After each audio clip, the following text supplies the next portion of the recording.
ભાજપના ગઢમાં ગાબડું પાડવા માટે કોંગ્રેસ એડી ચોટીનું જોર લગાવી રહી છે, જેના ભાગરૂપે આગામી 12 માર્ચે યોજાશે કોંગ્રેસ વર્કિંગ કમિટીની બેઠક। અમદાવાદ ખાતે આવેલા પ્રદેશ કોંગ્રેસ કાર્યાલય ખાતે CWCની બેઠક મળશે। હાઈકમાન્ડ સાથેની બેઠકમાં કાર્યક્રમ પર મોર મારવામાં આવશે।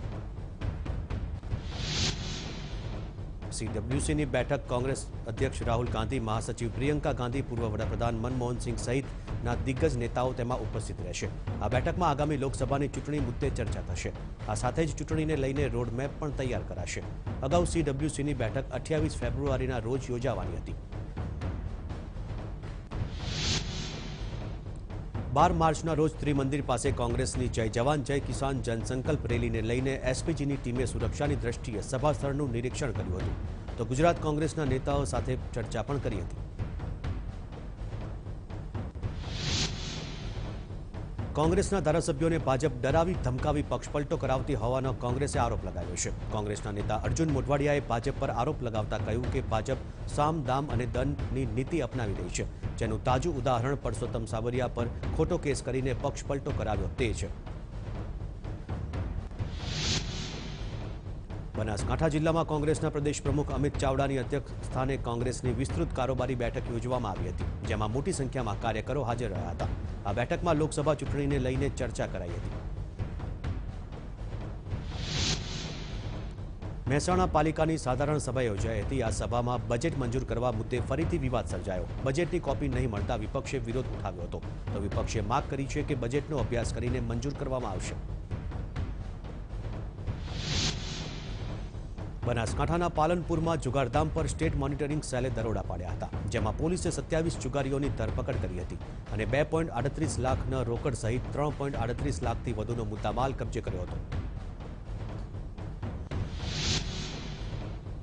અમદાવાદમાં સાણંદ બોપલ હાઈવે પાસે આવેલા મલેક ફાર્મ હાઉસ પાસે જમીન મુદ્દે જૂથ અથડામણ થઈ, જેમાં પરવાડ સમાજના લોકોએ મારામારી કરી હતી। ફાયરિંગ કરવાથી એક વ્યક્તિને પગના ભાગે ગોળી વાગી છે, જ્યારે અન્ય એક મહિલા સમગ્ર ઘટનાના કારણે ઘટના સ્થળે જ બેભાન થઈ ગઈ છે। જૂનાગઢના માણાવદરમાં 3 શખ્સોએ એક યુવતી પર સામૂહિક દુષ્કર્મ આચર્યું હોવાની ફરિયાદ નોંધાઈ છે। યુવતી કપડાં ધોવા ગઈ હતી ત્યારે આરોપીઓએ એકલતાનો લાભ ઉઠાવી દુષ્કર્મ આચર્યું હતું।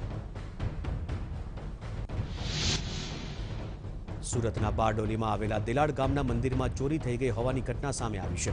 અજાણ્યા શખ્સોએ મંદિરની દાન પેટી તોડીને 10 થી 15 હજારની ચોરી કરી હતી।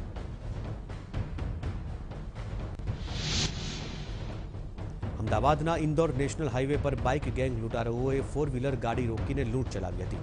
પોલીસે 3 લૂંટારુઓને ગણતરીના કલાકોમાં જ ઝડપી પાડ્યા હતા। લૂંટારુઓએ LED સ્માર્ટ ટીવી તેમજ 2000 રૂપિયા રોકડાની લૂંટ કરી હતી। બનાસકાંઠામાં ડીસાના હેપી હોમ સોસાયટીમાં લગ્ન પ્રસંગમાં ચોરી થઈ હોવાની ઘટના સામે આવી છે। લગ્નની ભેટમાં આવેલા રોકડ નાણાં અને સોના ચાંદીના ભેટનો થેલો લઈ એક કિશોર ફરાર થઈ ગયો હતો।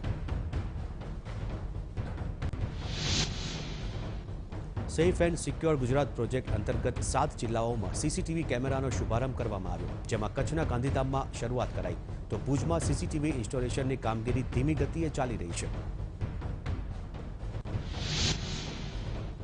ભરૂચમાં કોલેજમાં અભ્યાસ કરતી વિદ્યાર્થીનીઓને હેરાન કરતા એક સગીર સહિત 3 આરોપીઓની પોલીસે ધરપકડ કરી છે। વોટ્સએપ મેસેજ અને વિડીયો કોલ કરીને વિદ્યાર્થીનીઓને હેરાન કરવામાં આવતી હતી। છોટાઉદેપુરની નદી પર આવેલા જર્જરિત પુલોનું ચેકિંગ કરવામાં આવ્યું છે, તો નેશનલ એન્ડ સ્ટેટ હાઈવે પર આવતા તમામ બ્રિજોનું સર્વે કરવામાં આવ્યું, તો રિપેરિંગ કરવા યોગ્ય બ્રિજનો રિપોર્ટ તૈયાર કરીને સરકારમાં મોકલી અપાશે।